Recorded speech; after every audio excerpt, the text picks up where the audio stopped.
The wait is over. KBC iko Huduma Center.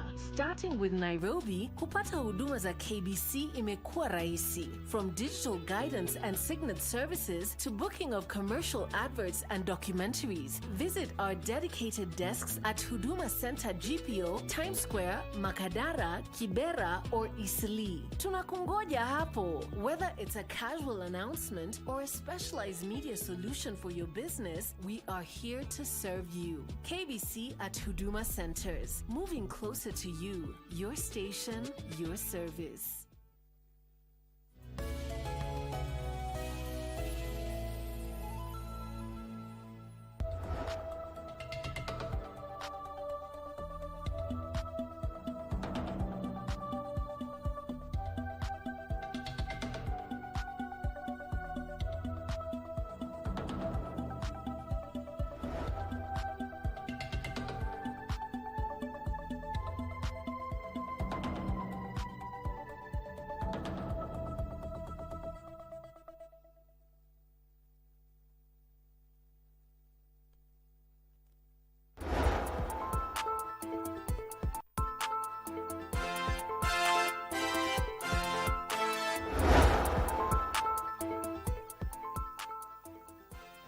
Hello, and thank you for joining us for Lunchtime News on KBC Channel 1.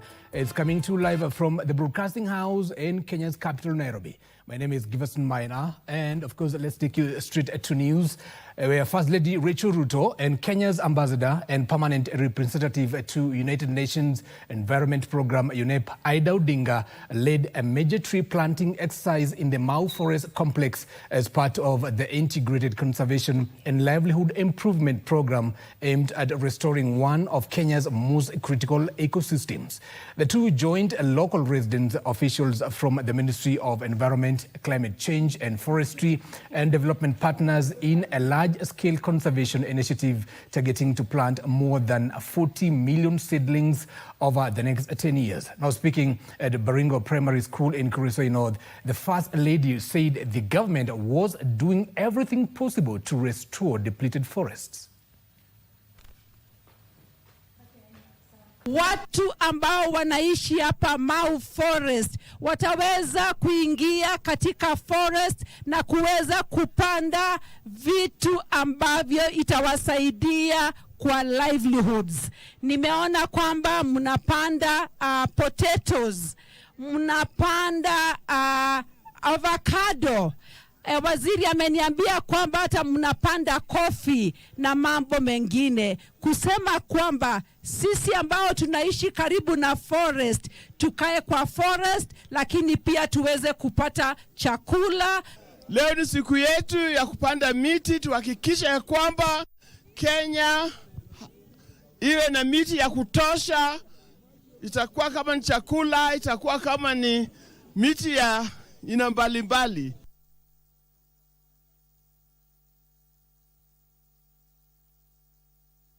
Politics now. Mola Member of Parliament Vincent Musyoka Kawaya has accused a section of opposition leaders of exploiting the Gen Z anniversary demonstrations for political mileage instead of offering solutions to the country's challenges. His remarks come as Wiper Patriotic Front leader Kalonzo Musyoka, Martha Karua of PLP and Eugene Wamalwa of DAP-K, among others, joined families of victims of the last 2024 anti-finance bill protests in laying wreaths along Parliament Road on Thursday. Take a look.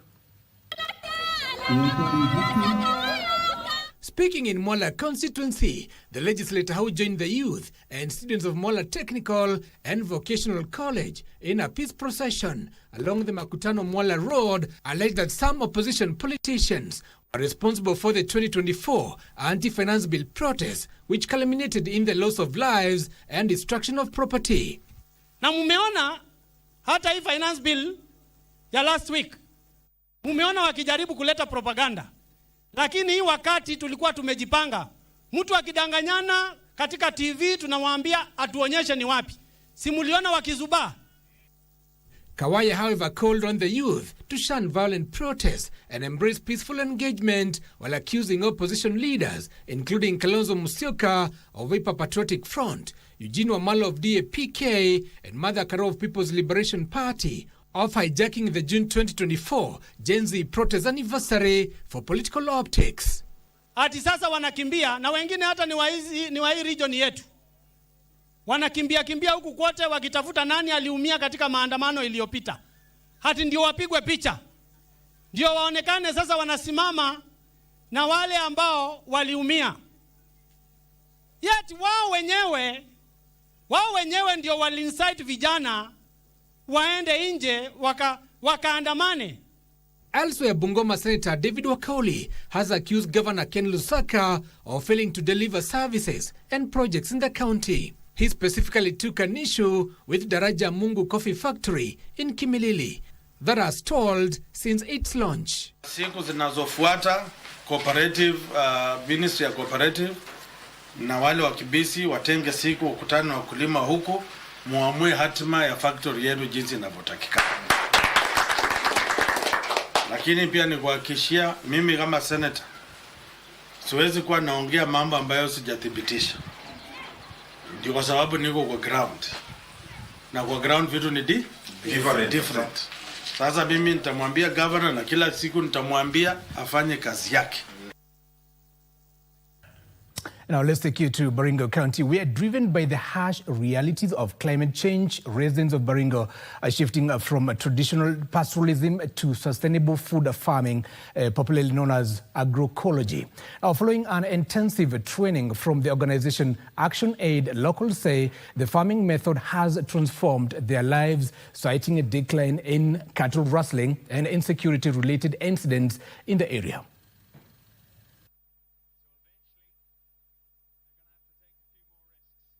Agroecology models transformative approaches that builds on the strengths of people, their culture, protects their heritage, restores ecosystems, and also provides a source of income to the communities that we work with.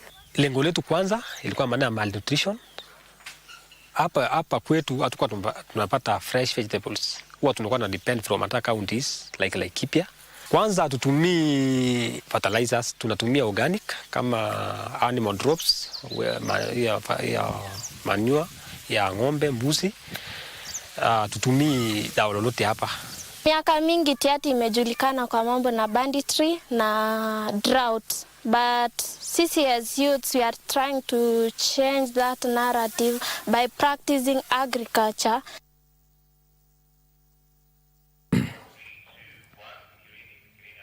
You know, the government is in process of equipping the 45 youth empowerment centers that have been constructed but remain unutilized. Now, speaking while receiving donation of ICT equipment from a German firm, Youth Affairs Principal Secretary Fikirini Jacobs revealed that his state department had received a budget for construction of another 134 youth empowerment centers in order to have at least a center in every constituency.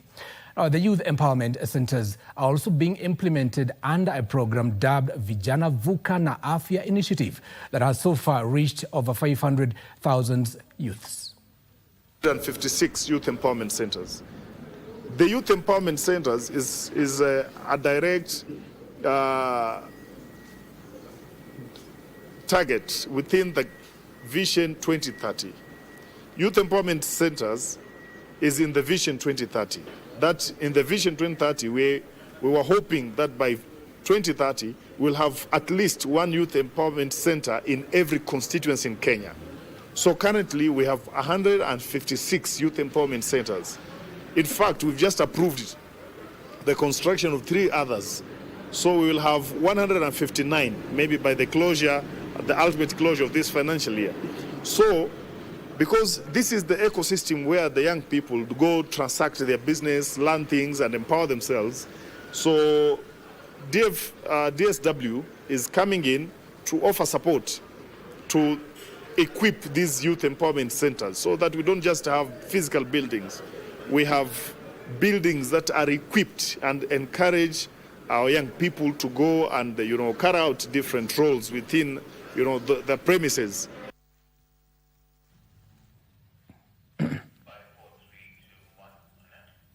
And away from that, the Principal Secretary for Technical and Vocational Education and Training, Dr. Esther Moore, has challenged TVET institutions across the country to align their training curriculum to the emerging technologies like artificial intelligence, green skills, applied research and innovation. Speaking during the 6th National Skills Competition at the Kisumu National Polytechnic, PS Moore noted that it was time the technical institutions moved from the traditional training programs and embrace the ever-evolving technology to bridge the skill gap, especially among the youth. A move, she said, would go a long way in addressing the youth unemployment challenges in the country. Now, she further directed technical institutions to forge meaningful partnerships with other institutions of higher learning for cross knowledge exchange. AI and the green skills. When we talk about the green skills, we cannot continue to leverage on the old ways of doing things. When we speak green, we are speaking into going into the areas of, for example, solar technology, instead of relying on the traditional sources of energy. And the AI, of course, is the new thing. AI is to be utilized in the researching and finding out and informing our young people what is happening right across the world and even in the artificial space, so that we are able to get what the AI is providing and be able to localize it, to bring it onto what we want to innovate.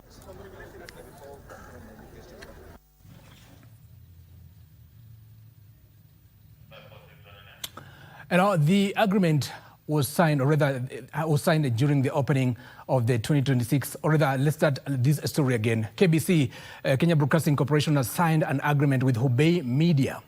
And the agreement was signed in 2026 during Hubei, or rather in Africa event in Nairobi, marking a new chapter in media cooperation between Kenya and China. Now, speaking during the signing ceremony, KBC Managing Director and CEO Agnes Kaleche said the partnership signifies a shift from merely sharing content to jointly reshaping narratives and strengthening people-to-people connections through storytelling. Kaleche noted that public broadcasters have a critical role in informing, educating, and connecting societies, adding that the collaboration will enable the two countries to preserve cultural heritage while creating opportunities for media professionals and content creators.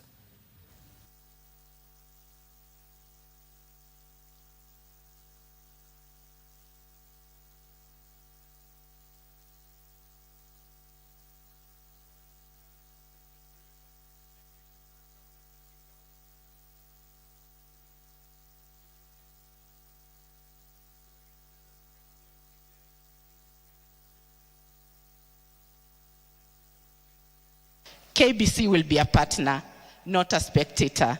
We will move beyond exchange into co-creation, beyond cooperation into integration. We will digitize our archives. We have treasures stretching back to 1928, not to lock them away, but to share them. We will build platforms where Kenyans and Chinese creators meet, learn and grow together. Let this be a beginning of something deeper. A partnership where we do not just tell stories, but tell our stories together. The Communications Authority of Kenya welcomes constructive dialogue and partnerships that contribute to the development of a vibrant, competitive, and inclusive communication sector. We look forward to continuing engagement with our counterparts, broadcasters, content producers, technology partners, and creative professionals in both Kenya and China. Now, junior secondary schools learners in Nyamira County are being urged to embrace science, technology, engineering, and mathematics pathways to align with the country's ongoing curriculum reforms. The experts say that early exposure to practical learning is key to pursuing science subjects and shaping future careers. They challenge educators to be creative and utilize available resources, noting that the lack of fully equipped laboratories should not hinder them from helping students to master science content. Of this STEM outreach is to motivate more and more learners to have interest in STEM subjects, so that as they transit to senior school, more and more learners can take up the STEM pathway. As a teacher at Nyambara, I think the program for today has been a bit helpful for some parts of the, integrated science has been divided into biology, chemistry, and physics. So for mostly about the physics part, it has been a bit very helpful. Talking about the energy transformation, the learners seeing the real of how the energy in aqua transformed. It's incorporating the real into classrooms makes the classroom more active. Now, away from that, Kenya is ramping up efforts to attain the World Health Organization's Maturity Level 3 status in a pharmaceutical regulation by December 2026, a milestone that is expected to strengthen oversight of medical products, boost local manufacturing, and even improve access to safe and effective medicine. The Ministry of Health, through the Pharmacy and Poisons Board, is leading reforms aimed at elevating the country's regulatory system from its current maturity level 2 ranking to the internationally recognized ML3 standards. Now speaking at the 46th Pharmaceutical Society of Kenya annual scientific conference in Mombasa, Health Cabinet Secretary Aden Duale said the target forms a part of the country's broader strategy to strengthen healthcare systems and position Kenya as a leading pharmaceutical hub in Africa.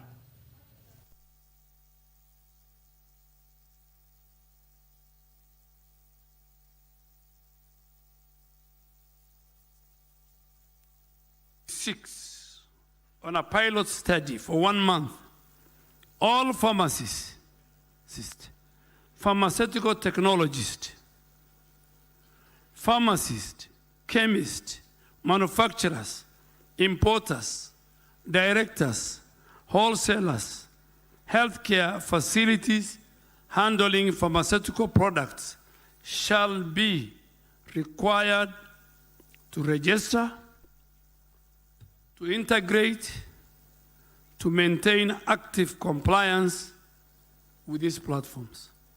We want to increase our manufacturing capacity from the 20% that are manufactured locally in the KEML to about 60 to 70%. And this can only be done by ensuring that pharmacists are committed to ensuring that we attract investments in terms of the environment, as well as workforce planning is done in an effective way.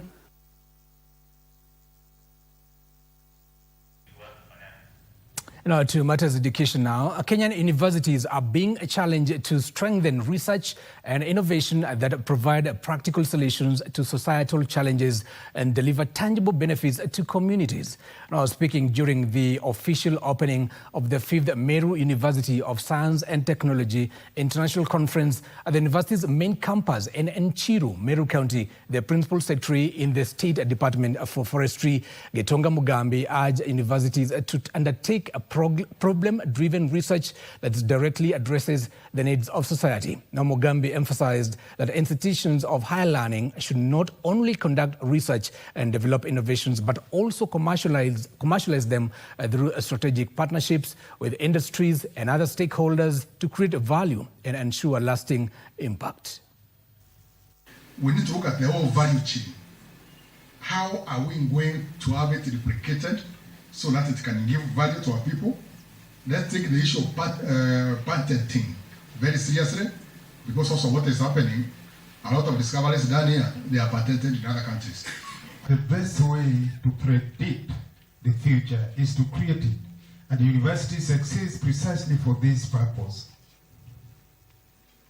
Through research, innovations, and knowledge generations, universities help shape the future and provide solutions that drive economic growth, that drive social transformation, that drive sustainable development.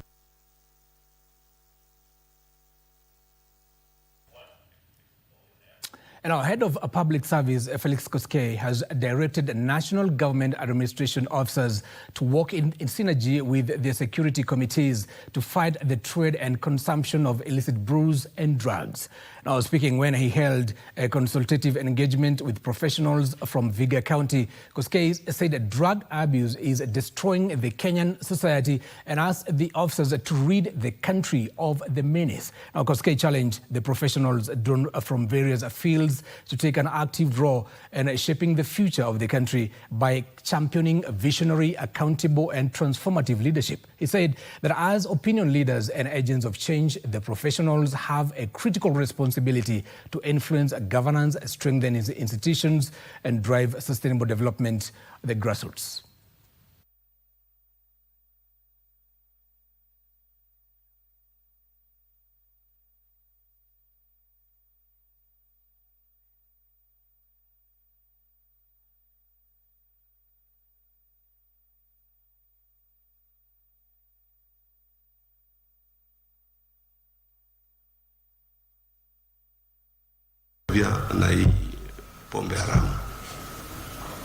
It is becoming elusive, but you need to have strategies of disrupting every time.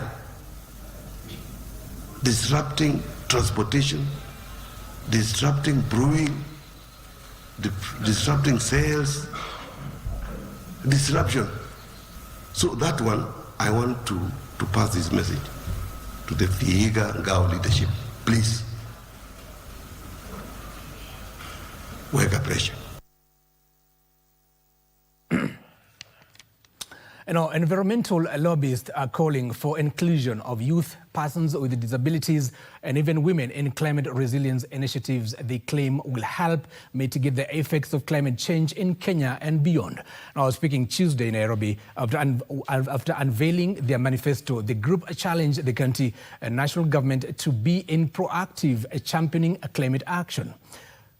Now, the group led by the Organization for Africa Youth lamented a limited budget which has been allocated to matters climate, urging the relevant bodies to consider adequate funding for climate action.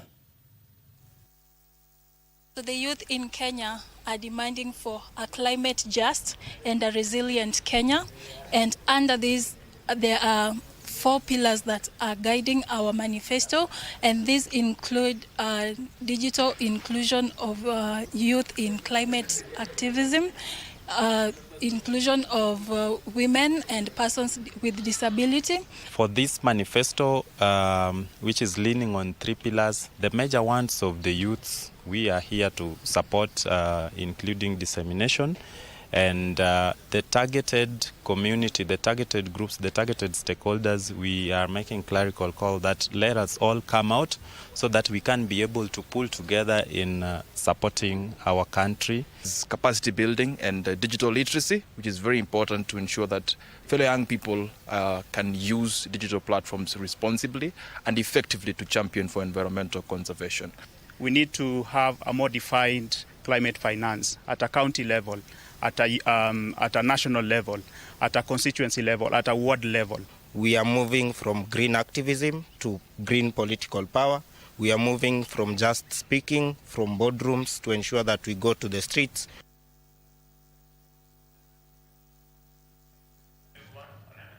And now we take you to Meru County, where thousands of patients in Meru County are being turned away from public hospitals due to a doctor's strike now in its 4th week. Now, services in public health facilities have been crippled, with expectant mothers, children and the elderly among those hardest hit. Now, with no end in sight to the strike, many residents are traveling to neighboring counties for treatment, while others are seeking care in costly private hospitals. Now, some patients say they have postponed treatment altogether because they cannot afford the fees.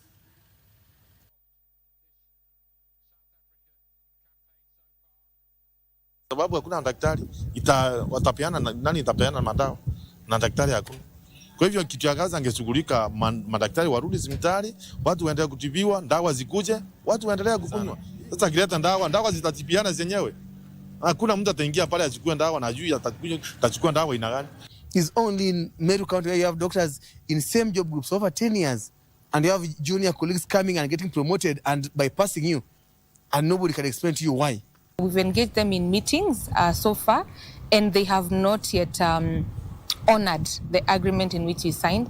They have since refused to pay the doctors hired on contract as per CBA rates, and therefore we are still on strike. I want to invite the county government of Meru to open up channels of dialogue and communication so that we can be able to go back to restore industrial harmony and also to be able to be able to serve the good people of Meru County.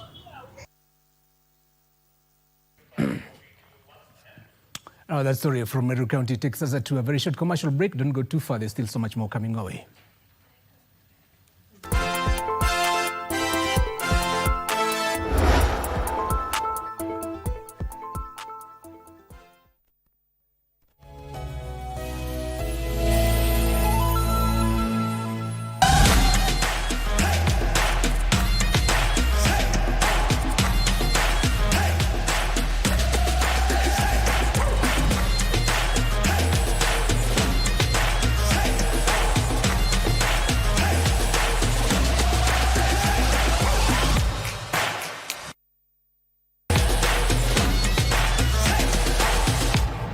My favorite team, probably Spain, because of the star boy Yamal.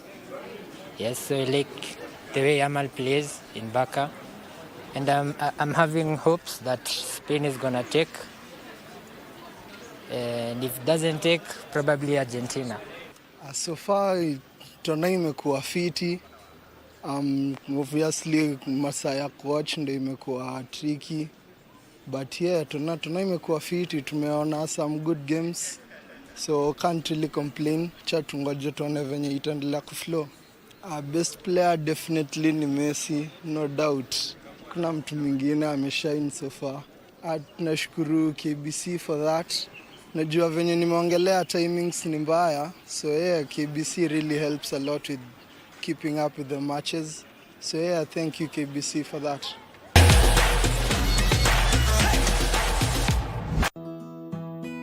Kwenye Mkulima wiki hii tunaangazia kilimo cha miti dawa. Ukulima ni kitu nzuri. Watu wanasemanga ni ngumu, lakini hakuna kitu rahisi kwa hii maisha. Kila kitu ni ngumu. Kama unapenda ukulima, ingia roho moja, ingia roho juu, kuja ukiwa tayari kufanya kazi na utapata, ukivuna utapata pesa zako. Ungana nasi Jumamosi saa 10:30 hapa KBC Channel 1 kwa mseto kamili wa kilimo.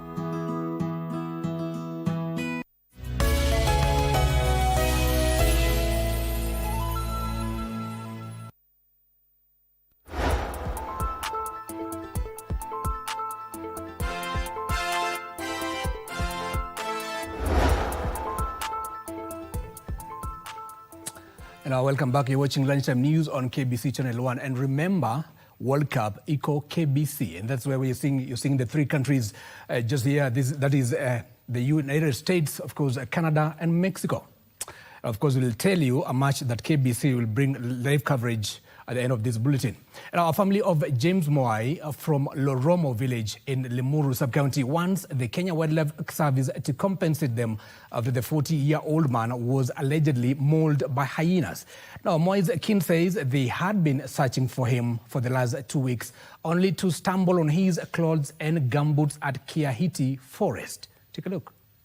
According to the sister Margaret Wamoro, they were able to positively identify his trousers and a metal rod that had been fitted on Mwai's leg.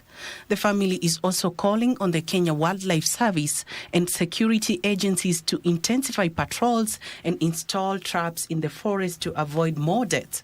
Because Tuesday, ndio walisema wamepata mguu ya left iko na chuma na wakasema juu James amekuwa amepotea kwa muda, wakafikiria mguu inaweza kuwa yake.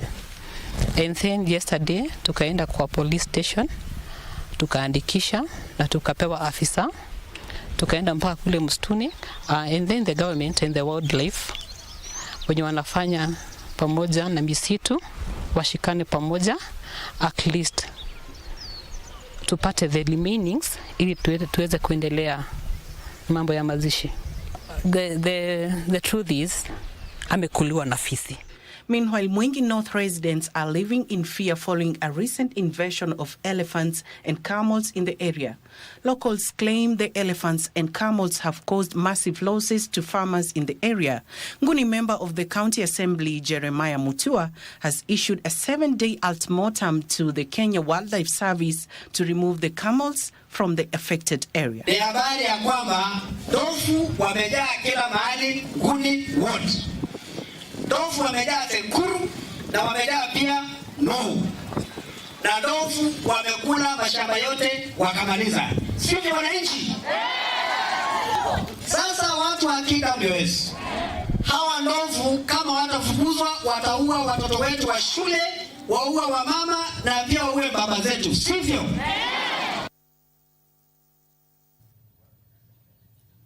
Quite a shocking story right there. And the Teachers Service Commission Chief Executive Officer Evelyn Mitei has warned against political interference in the transfer of teachers. Now, Mitei said teacher transfers must be handled in accordance with the law and not through a political influence. Now, speaking during the 49th Annual Kenya Secondary Schools Heads Association Conference in Mombasa, Mitei further announced that the second phase of the Teachers Collective Bargaining Agreement, CBA, will be implemented next month. Now, meanwhile, the Kenya Union of Post-Primary Education Teachers has backed proposals to review the secondary school fees structure, arguing that the rates introduced in 2015 are no longer sustainable due to the rising cost of living. I have constantly received letters from sponsoring institutions telling us, move this teacher from here to here, move this one from here to here. What we are saying, that mandate lies strictly with the Commission. We wonder how the 2015 budget of our schools can run schools in 2026. We urge policymakers to listen to the school administrators and stakeholders like ourselves.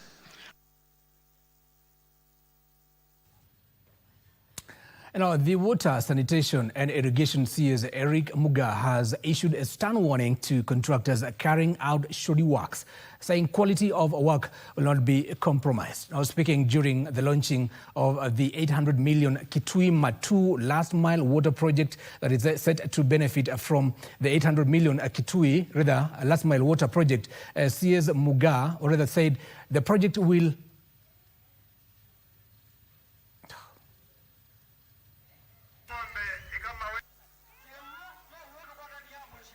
tuko na nafasi ya kipekee sana kuhakikisha kwamba watu wa mji wa Matu, watu wa mji wa Kidhimani, watu wa Sofia kwenda Ndalani hapa Yata watafaidika na haya maji. Mwanakandarasi kwanza alipewa hii kazi, alishindwa kufanya kazi.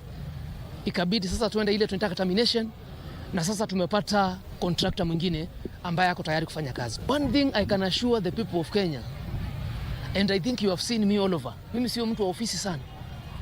Is shoddy work I will not tolerate. Na maji haya yanakisiwa kufikia zaidi ya familia elfu 60 vile nimesema, na pia unyunyizaji mashamba maji.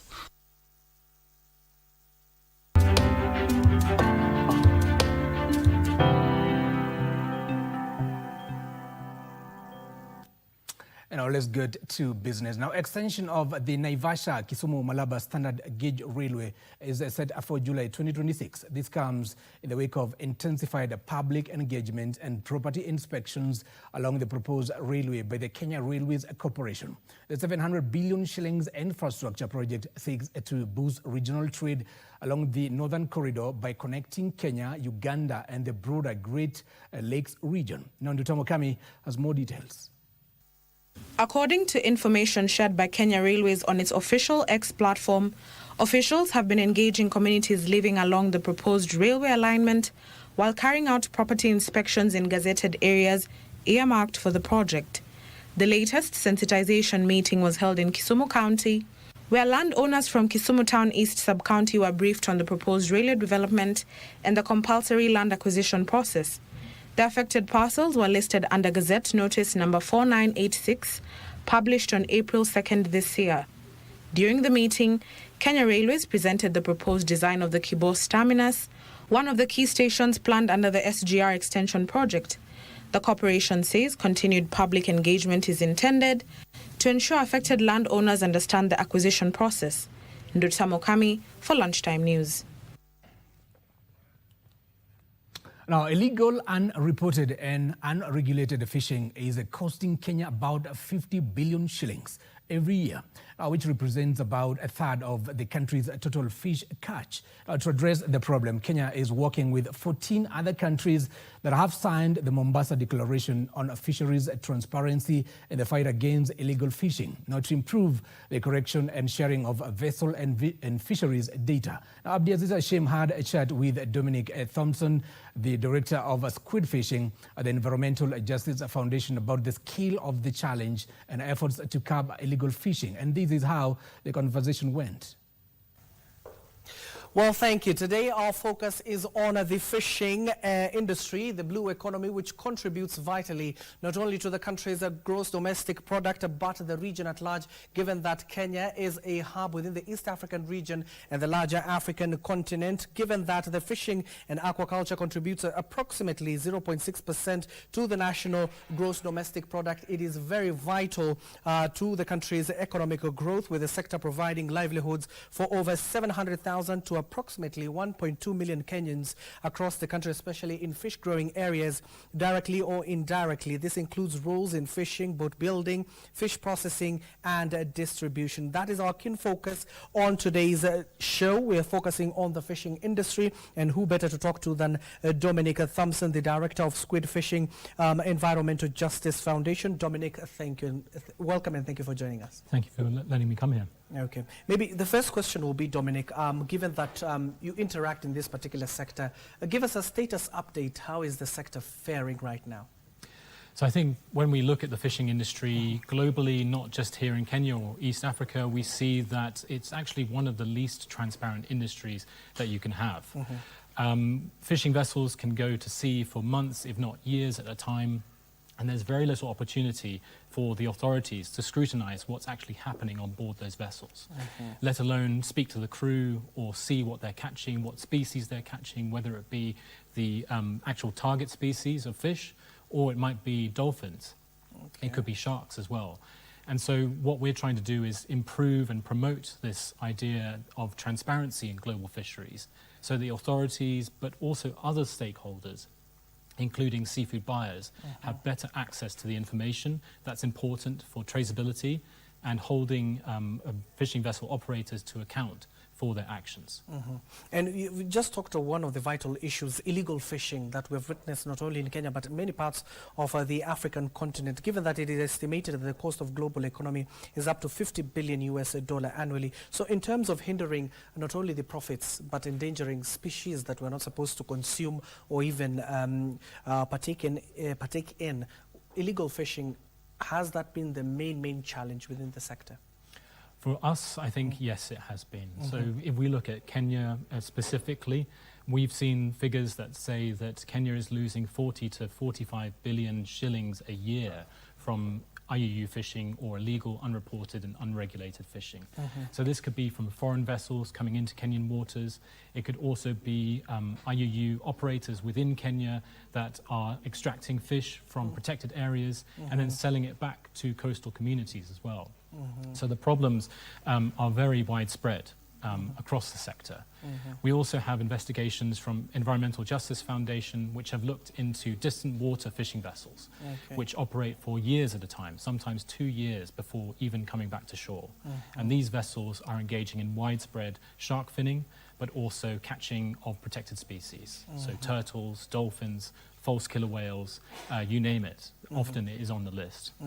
And not so many people will think that it will affect them, but give us a picture. How is it affecting not only to the residents who is living at the coastal region, but to the country at large? What is the impact of such illegal fishing within those key sectors such as fishing? Well, I think maybe here we can look at Kenya and some other East African countries as examples. So that figure that we just accounted for, 40 to 45 billion shillings, it's a staggering amount of money. And you can imagine the impact that that is having on those coastal communities, the food security of local fishers as well, who are trying to bring home fish for their families. And it just means that the fishing sector cannot grow to its full capacity and its full potential. So your figure earlier where you said there might be 1.2 million fishers. Those are mostly operating in inland waters or in freshwater areas. They're not in the marine areas. So really, Kenya has this huge potential off its shores, which could be extracted and responsibly and sustainably. But what we're facing is this threat from illegal fishing, which is preventing Kenyan authorities and Kenyan business from being able to use its resources effectively.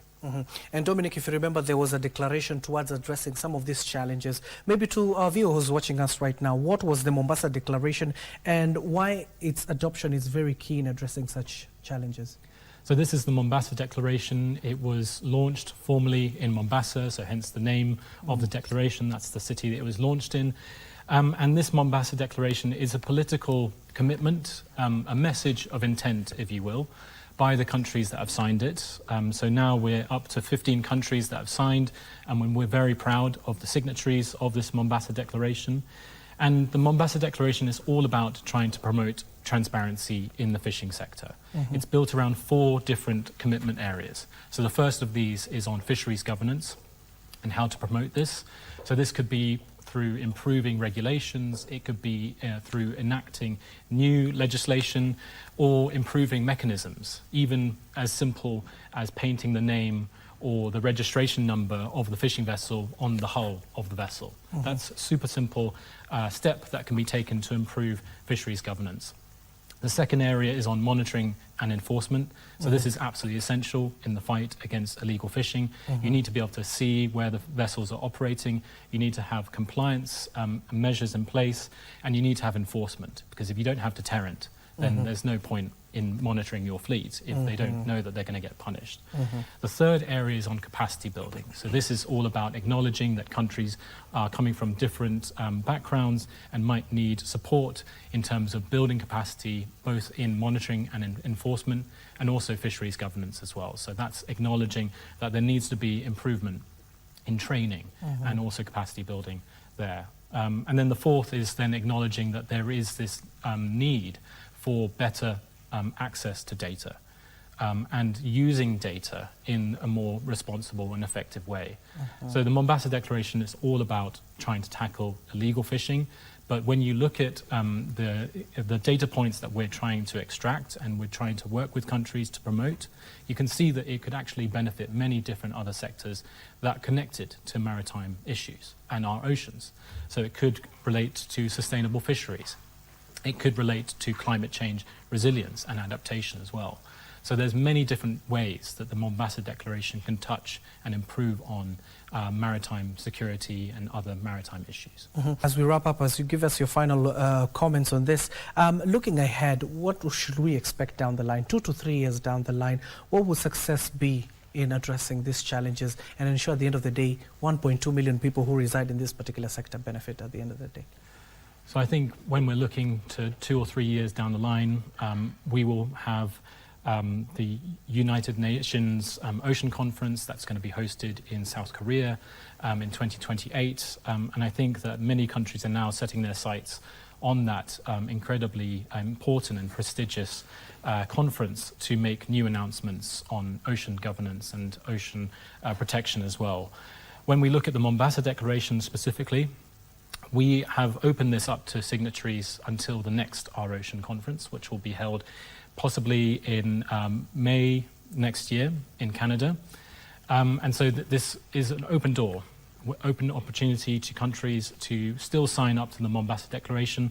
And we encourage countries all around the world to consider it and also see the momentum that is gathering for this important initiative. And I think really important to acknowledge that we already have 7 African countries that have signed the Mombasa Declaration, and we applaud their leadership and initiative on this, including 2 of our leading champion countries, Ghana and Cameroon, alongside South Korea and France, who have helped us to promote the Mombasa Declaration and the work of the broader Coalition for Fisheries Transparency in trying to tackle illegal fishing. So I think our message to countries, including Kenya, is to consider the Mombasa Declaration and see it as a uniquely attractive proposition to improving fisheries governance, but also coupling together the monitoring and enforcement capabilities. And if I may, maybe one final point to make is that when we've looked at some of our champion countries, we've seen that improved fisheries transparency and improved accountability brings trust from seafood buyers and market states. So really, by improving the transparency of your fishing industry, you can attract new investment and new business to your fishing sector. And this should be incentive enough, really, for many countries around the world to see that this is a really lucrative and attractive proposition for them. Indeed, it is a very lucrative sector. We know because we benefit from it most of the time, especially from Lake Victoria all the way to the coastal cities in Mombasa, Kwale and Kilifi. That is none other than Dominic Thompson, the Director of Squid Fishing Environmental Justice Foundation. Thank you for making time for us today. And of course, that is it for that particular industry that contributes tremendously to the country's gross domestic product. Of course, Thompson here and other key stakeholders are calling on countries to register for that particular Mombasa Declaration that already has seen 15 countries signed to it, with 7 African countries, and of course, as Dominic has clearly stated, Ghana and Cameroon leading the way in the continent to address some of the issues that are dogging this sector that is quite bleeding. You've just heard from Thompson himself that 40 to 45 US dollars is lost in this particular sector through illegal fishing. Our very own Abdiaziz Ashim in a conversation with Dominic Thompson, who is also an expert on matters of fishing, on ways to, of course, curb illegal fishing. And away from that, government is urging travellers not to cancel their planned visits to Kenya over the Ebola virus. Tourism Principal Secretary Julius Bitok says that despite having no confirmed case of Ebola virus, the government has intensified cautionary health and safety measures in responses to the Ebola virus reported in the neighboring countries of Uganda and the Democratic Republic of Congo. Take a look. Kenya is targeting to attract 3 million international visitors this year, supported by regional market integration, a new one-year visa for digital nomads, and diversification into maize, sports and cultural tourism. However, the industry is jittery over impact of latest Ebola outbreak in Democratic Republic of Congo and Uganda. To avert further cancellations, PS Bitok urged travel agencies to intensify their marketing campaign. There is no Ebola in Kenya. Tourists from all over the world can come confidently, enjoy themselves. The place is very safe. We are doing everything possible to ensure that our beaches are okay, our safari is okay, everybody is safe. Let us enjoy the tourism. Let's enjoy the safari and the beach tourism in Kenya. Meanwhile, the government has allocated 2.6 billion shillings towards Ebola to strengthen disease surveillance, preparedness, detection and response systems to protect the country against the virus outbreaks. So there had been discussions and full engagement of the government allocation to close to 2.6 billion, which is a substantial amount and shows the government commitment for the full support of the community, which is going to benefit in 2 ways. One, there's that availability of the essential commodities, drugs within the health facilities, so that we can have the continuity of health services at that level. And 2, empowering the community members on how to pick signals. Tourism stakeholders have also called for harmonized government entities over the same. The recent announcement of establishment of Ebola quarantine facility in the country presents significant risk to the tourism and the capital sector. Ezekiel Owino for Lunchtime News. And now, as more Kenyans seek ways to secure their financial future, financial experts are urging low-income earners and workers in the informal sector to embrace pension savings, money market funds, and other investment products. I was speaking during the 9th General Africa Annual Investment Conference in Diani, Kwale County. Chairperson of the President's Council of Economic Advisors, Dr. David Ndii, said investment and retirement savings play a critical role in wealth creation and economic growth. Now, stakeholders emphasized the need for increased financial literacy and innovative products. in the non-payroll workforce than they are in the payroll workforce. So it's really, I would call that the holy grail of mobilizing savings in this country. But it is not so much a product issue, but how to tailor the distribution mechanisms to work for non-payroll people. And we are a large SME-driven economy, and so we have to give them ways to save for their retirement and for other investment needs they might have down the line. And the confidence in the market is amazing. The pension fund sector is obviously always a growth sector. Africa, and Kenya is no exception, has a very large young working population, which means encouraging pension savings is a key part of driving our business growth.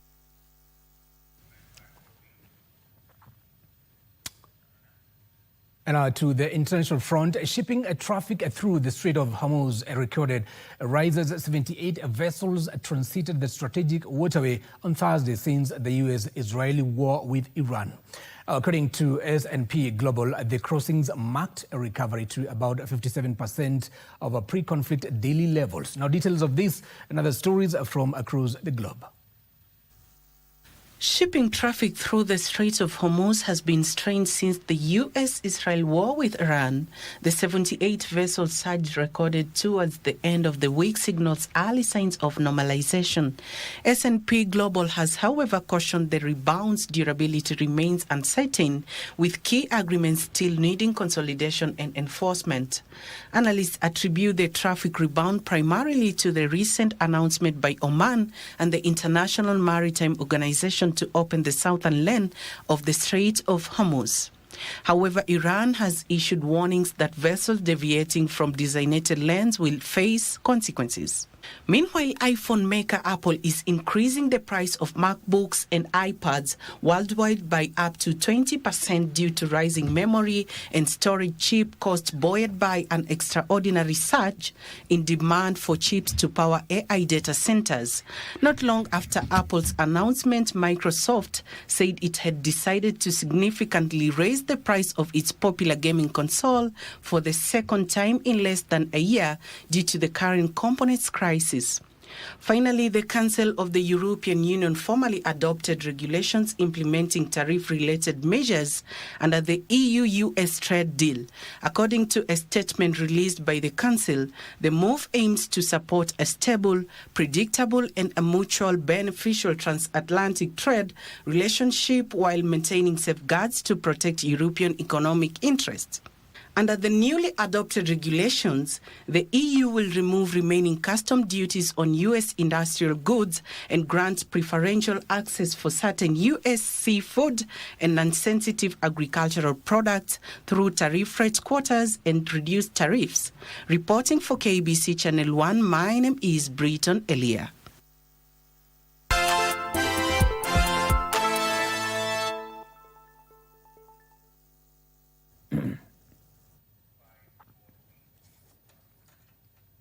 Now let's get sporty for a moment. A former half-marathon world record holder Kibiwot Kandie has been banned for 7 years by the Athletics Integrity Unit for 2 anti-doping rule violations. The 30-year-old Kenyan was provisionally suspended in March 2025 for refusing to provide a sample and was later charged with tampering or attempted tampering with the doping control process. Now, Kandie accepted the sanctions early, reducing his initial 8-year ban by 1 year.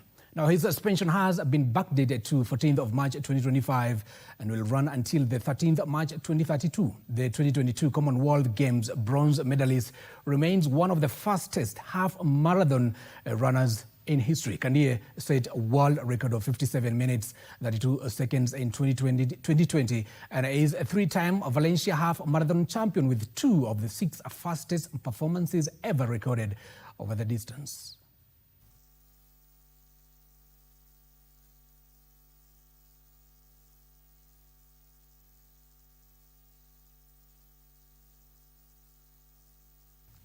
Now, Kenya's women's national football team, Harambee Starlets head coach Beldino Demba has named a 29-player provisional squad ahead of the 2026 CAF Women's Africa Cup of Nations. The tournament will be held in Morocco from the 26th of July to the 16th of August, with the selected players expected to report to a residential training camp on Monday as preparations intensify for Kenya's second appearance at the Continental Showpiece. Now, the professional squad features a blend of experienced players and emerging young talents, with coach Beldino Demba retaining the core group that has anchored Kenya's recent international assignments, including the Four Nations tournament, where the Starlets finished third. In a significant boost to the squad, Lilian Adhiambo and Elizabeth Muteshi have earned recalls to the national team, with Odemba also including several players who have risen through the junior Starlets ranks, among them Fasila Adhiambo,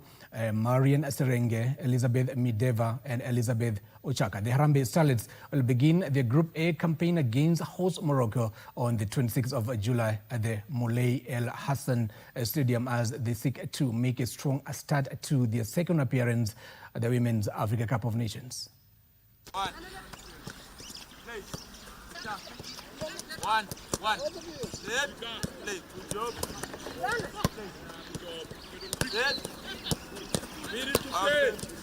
And our World Cup matters now. Ivory Coast booked their third ticket into the last 32 rounds of 2026 FIFA World Cup last night after beating Curacao 2-0 in their group match encounter at the Lincoln Financial Field in Philadelphia. Now, the Elephants completed the task to finish